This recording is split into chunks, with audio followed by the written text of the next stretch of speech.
Halo. Halo. Wah. Balik lagi di ruang ngobrol. Halo.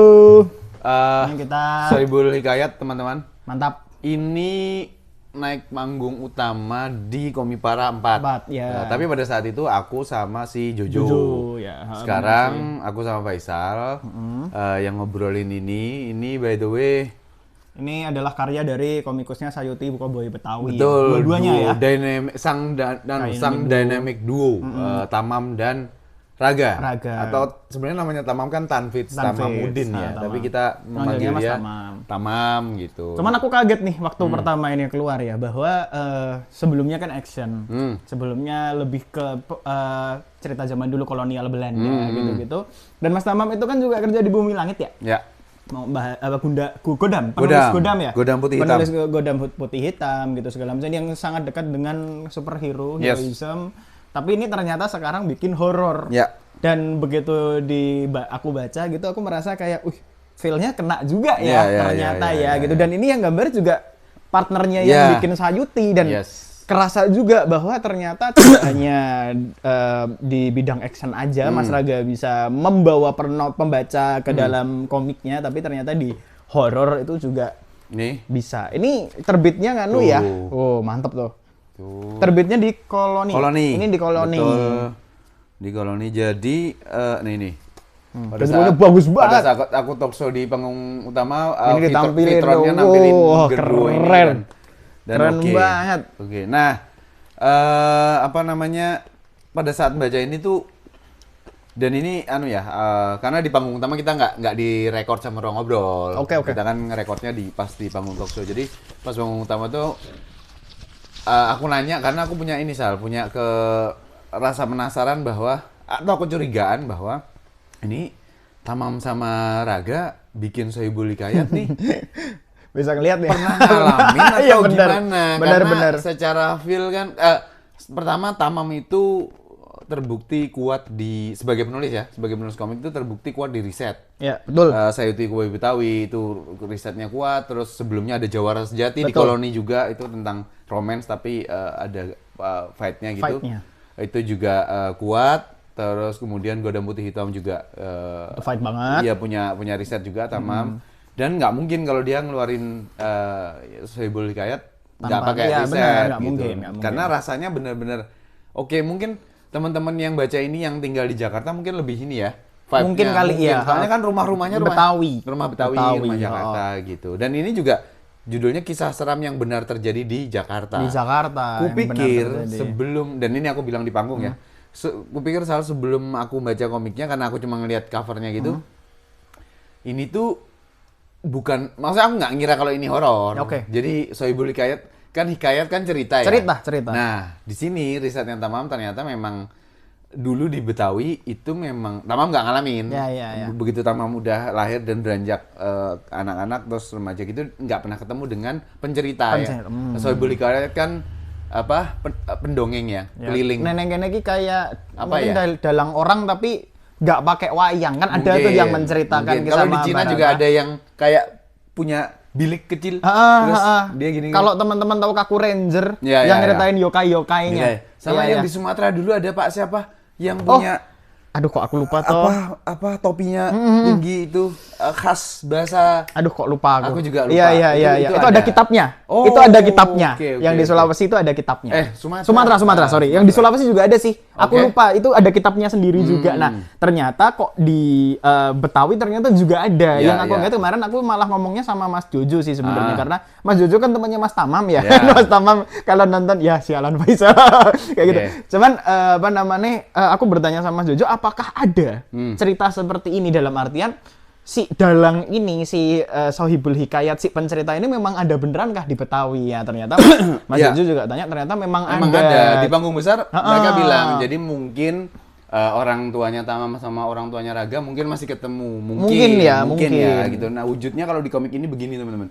Ini bapak ini yang kemudian menceritakan, jadi ngumpulin orang-orang, audiens lah di panggung, mungkin di balai desa gitu ya, dan ini ditunggu sama orang-orang, terutama anak-anak, karena mau nyeritain apa nih. Nah, yang aku nggak tahu adalah apakah selalu horor atau enggak. Itu dia. Nanya nih, itu dia. Kalau Tamam sama Raga nonton Komen ya. Iya, langsung dijawab aja. Apakah Jawab aja. Sohibul Hikayat itu seringnya atau selalu horor atau enggak, atau seringnya apa gitu misalnya gitu.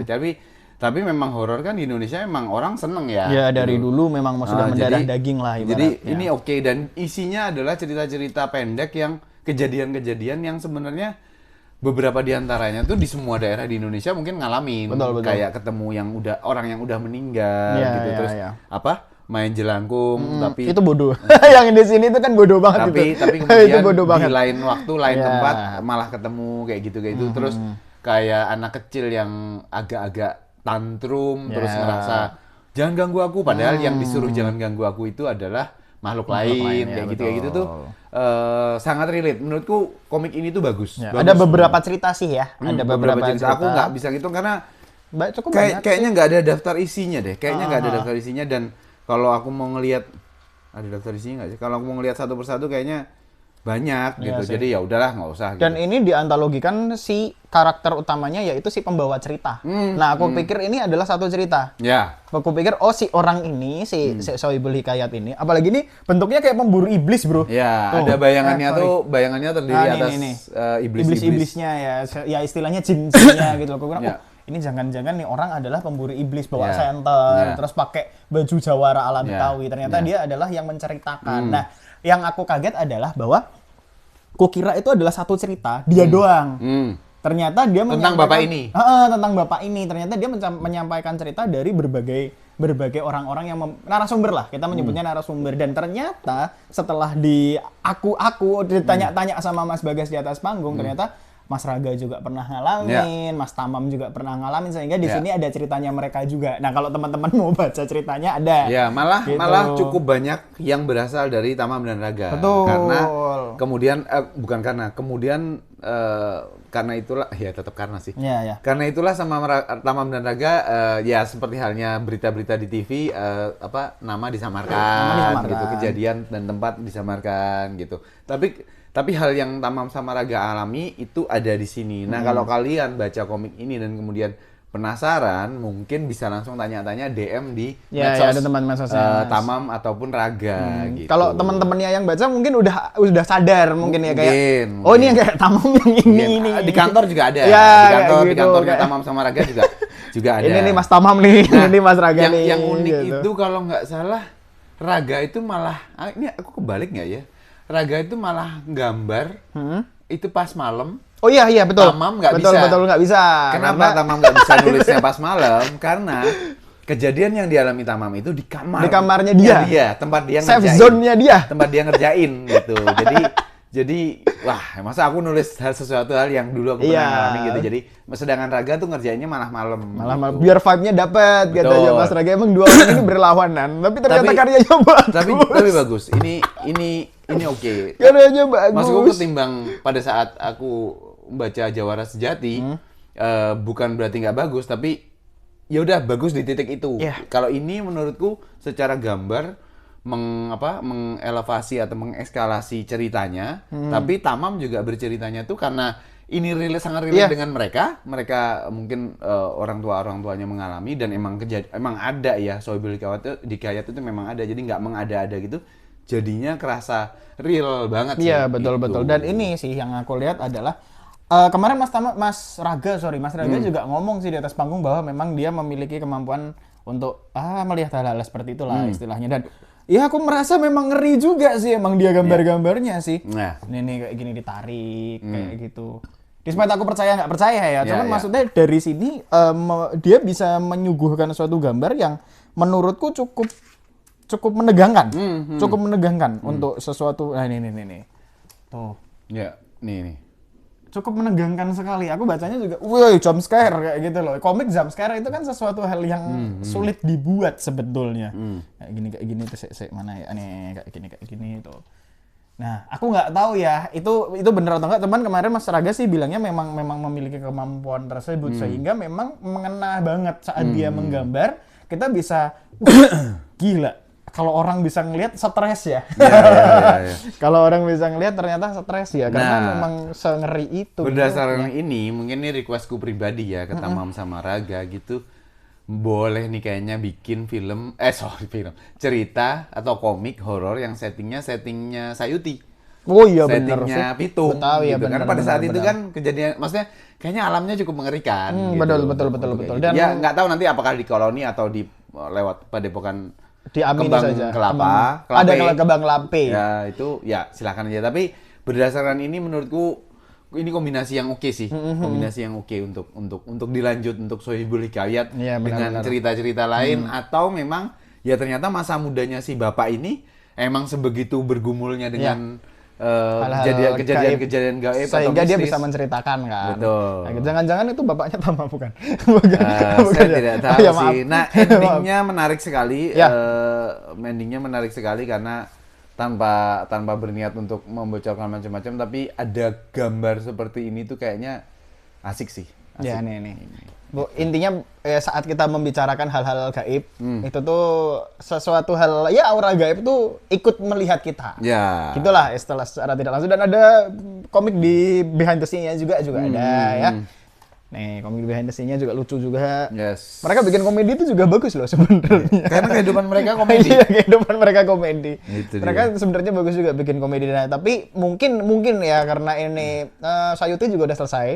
Oh, dan ini malah sorry San. Apa? Ini malah Raga bilang besok ya gue nggak berani ngerjain horor malam-malam. Nggak tahu nih, tapi enggak lah. Tamam yang bilang. Iya, Tamam yang ngomong soalnya. Tamam nggak berani malam-malam. Iya kan nulisnya. Mungkin ya karena ini cerita lah ya. Maksudnya mungkin ini dibikin jadi sekomedik itulah istilahnya. Iya. Kayaknya Mas Raga kalau misalkan suruh gambar di kuburan, ayo deh. Mungkin ya. Mas Raga mungkin ayo gitu. Iya. Menarik sih. Udah ketahuan patternnya Tamam sama Raga tuh memang Betawi sekali. Karena mereka sebagai putra Betawi dan penerus kebudayaan Betawi, kayaknya sih aku sih menunggu sih hal-hal yang berkaitan dengan Betawi karena aku pengen tahu. Dulu nontonnya cuma Sidul anak sekolahan kan gitu. Jadi dengan adanya Tamam dan Raga kayaknya kita akan dapat asupan-asupan hal-hal yang berkaitan dengan budaya Betawi. Karena itu penting sih sebenarnya, itu termasuk budaya Indonesia. Dan Koboi Sayuti, Koboi Betawi itu adalah salah satu cerita yang memang bisa dibilang kita bisa merasuk ke dalam peperangan Betawi tanpa kita harus istilahnya tapi Betawi itu kan nggak ada budayanya. Ini loh dikasih kayak gitu loh. Ini juga iya ternyata unsur budayanya kental banget. Ya. Yang jelas sebagai penggemar horor saya mengapresiasi, sangat mengapresiasi Sohibul Hikayat. Ditunggu Sohibul Hikayat lainnya. Ini juga mungkin Ayoga yang dari koloni yang nonton. Wah, kayaknya kalau penjualannya oke, mungkin bisa dilanjutkan. Jadi kita doain lah, gitu. Kita doain semoga aja penjualannya bisa laris, terus ini nanti bisa lanjut Sohibul Hikayat 2. Wah, amin. Oke, itu aja teman-teman untuk Sohibul Hikayat. Langsung aja cek di toko-toko buku offline ataupun online gitu. Di Gramedia sudah ada? Ada jelas, sudah jelas ada gitu. Jadi sampai ketemu di obrolan komik lokal berikutnya. Thank you. Oke, bye-bye.